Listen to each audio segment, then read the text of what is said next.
A strong CV is your gateway to success when job hunting. It's the very first impression that an employer will have of you, so you need to make sure it impresses. This video guide will show you how to write a winning CV that will get you noticed by recruiters and employers, and land you plenty of job interviews. Here at Standout CV, we've helped hundreds of thousands of people to land their dream jobs, and hopefully the advice in this video will do the same for you. During the course of the video, you will learn what research needs to be done before you start writing your CV, how to structure your CV to best please recruiters, how to format your CV for a professional outlook, how to write a profile that will grab recruiters' attention, how to detail your work experience and education, and if and how to include your hobbies and interests. The biggest mistake that job seekers make is failing to research their target roles before writing their CV. If you don't know what skills and knowledge your potential employers are looking for, it will be difficult to write a CV that impresses them. So, before you start writing your CV, you need to hit the job boards and browse through lots of relevant job adverts in your industry. Take note of the candidate requirements that keep appearing and make a list of them. Focus on hard skills such as industry-specific skills, IT system knowledge, languages, and qualifications. Don't worry too much about soft skills like communication, teamwork, and problem-solving. Soft skills are great to have, but they are applicable to most jobs, so you need to focus on hard skills in your CV. Once you have a list of the most in-demand skills and knowledge for your target roles, you know exactly what to focus your CV around. This preparation will make the task of writing it much easier for you. The structure and format of your CV will define its overall outlook and determine how the document will be read. Your CV should look flawlessly professional and should be easy for busy recruiters to navigate and find the information they need.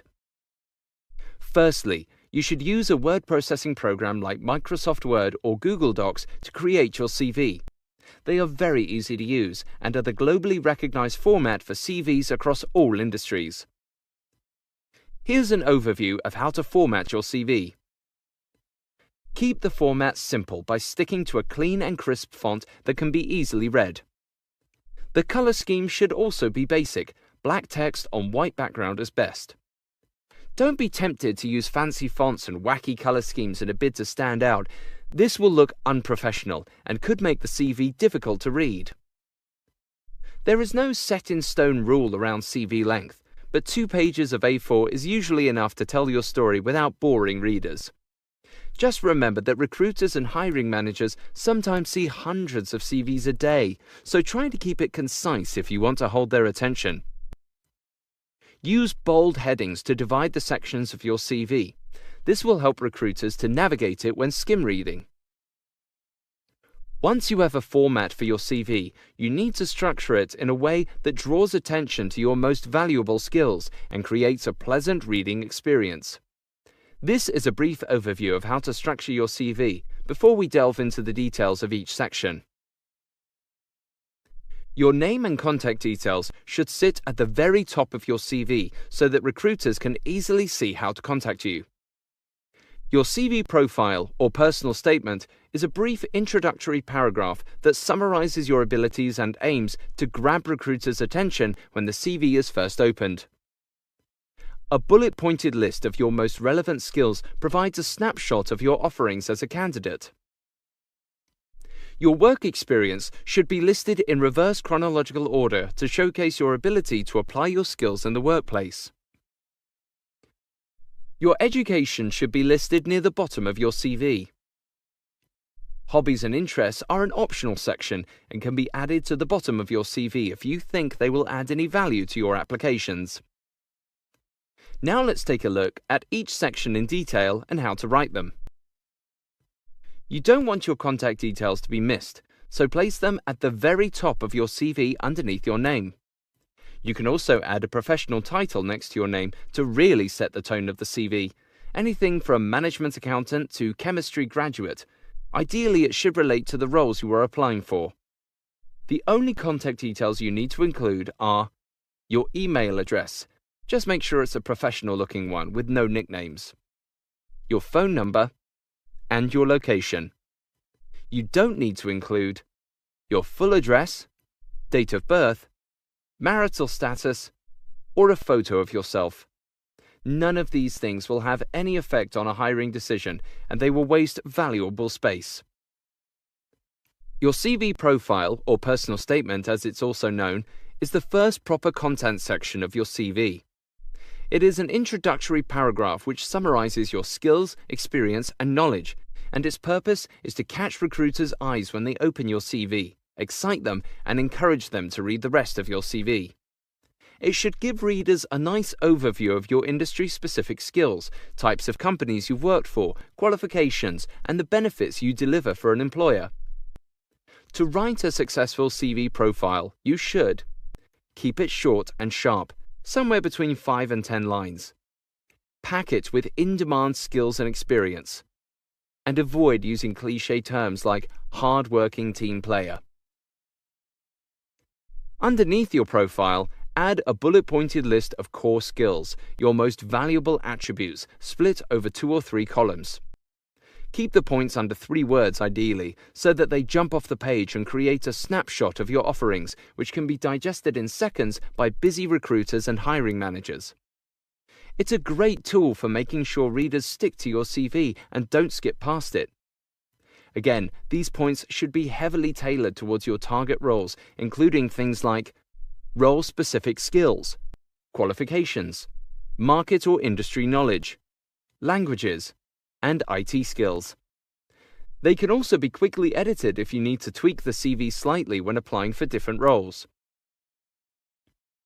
Your work experience gives you a great opportunity to demonstrate your ability to apply your skills in the workplace and prove the impact you make.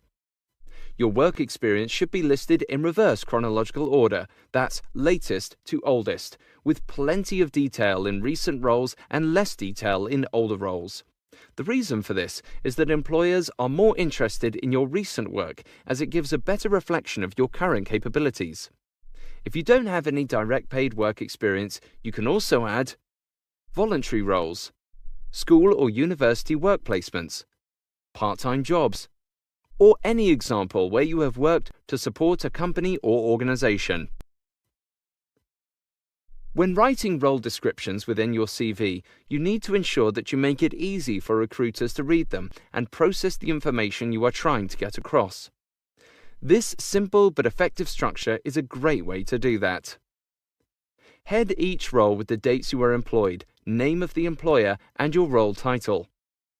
Follow with an introductory line which describes who the employer is, where you sit within the organization, and what the overall goal of the role is. This builds context for readers. Then list your responsibilities in short, concise bullet points. Try to showcase your full skill set and demonstrate how your actions impact the employer. Most importantly, try to round your roles off with impressive achievements that have made big positive impacts for your employer. And try to quantify these achievements with facts and figures where you can, to truly show how valuable you can be.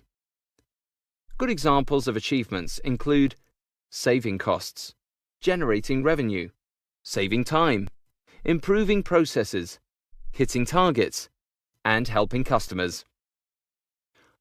Although there should be mentions of any important qualifications in your profile, your full education section should be placed near the bottom of your CV.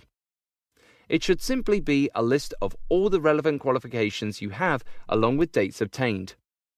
If you are an experienced candidate, you can keep the detail light here, but if you are a junior candidate, then it will be worth going into some more depth.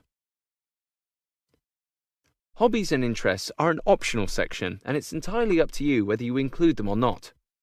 You should only include them if you feel they will have a positive effect on your applications. Common interests such as eating out or watching movies probably won't make a big impression on anybody, so leave them out. However, if you have interests that are related to your target roles, then it would be beneficial to include them. For example, you may be applying for writing positions and you run your own personal blog. This will give you a chance to showcase more relevant skills and experience. It can also help to include impressive achievements such as running a marathon or raising money for charity. These types of achievements can show that you are driven and help you to stand out, especially if you have limited experience. That brings us to the end of this CV video guide. Hopefully you found it helpful. If you want to save this video to come back and replay whilst you write your CV, don't forget to like the video and subscribe to our channel. Also, if you want more CV advice or tips on how to land your next job, please leave a comment telling us what help you would like from us below the video. We will make more helpful job hunting videos based on your suggestions. Good luck with your job hunt!